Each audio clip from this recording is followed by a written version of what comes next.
যে কোনো ছবির উপর কিভাবে এই ধরনের আপনার লোগো কিংবা ওয়াটারমার্ক বসাবেন সেই প্রসেসটা আজকে আপনাদেরকে দেখাবো। তো তার জন্য আপনাদের ছোট একটি অ্যাপ্লিকেশন লাগবে। তার জন্য প্লে স্টোরে চলে যাবেন।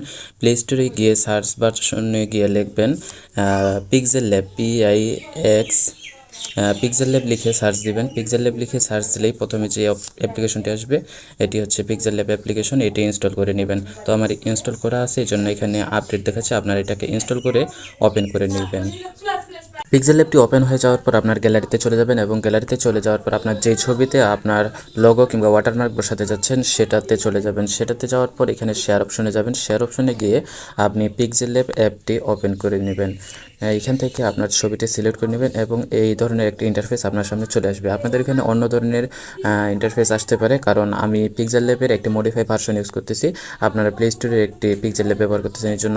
তো এইখানে যে প্রথমে অপশনটি আছে এইখানে গিয়ে আপনি আপনার লোগোটিকে ইম্পোর্ট করে নেবেন। তো ইম্পোর্টে ক্লিক করে দিলাম।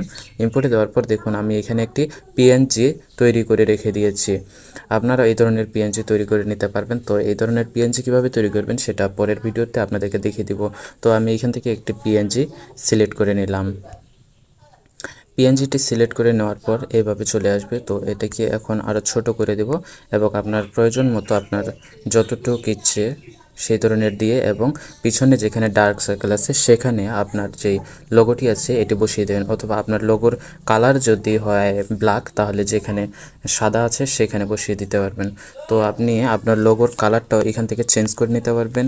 এখানে যে কালার অপশন আছে কালারে চলে যাবেন, এখানে ইনেবল করে দিবেন এবং এখানে আপনার ইচ্ছে মতো যে কোনো কালার আপনি এখানে বসিয়ে দিতে পারবেন। তো বন্ধুরা, এইভাবে আপনার যে কোনো ছবির উপর আপনার পেজের কিংবা আপনার ওয়েবসাইটের লোগো ওয়াটারমার্ক আপনারা এইভাবে বসিয়ে দিতে পারবেন।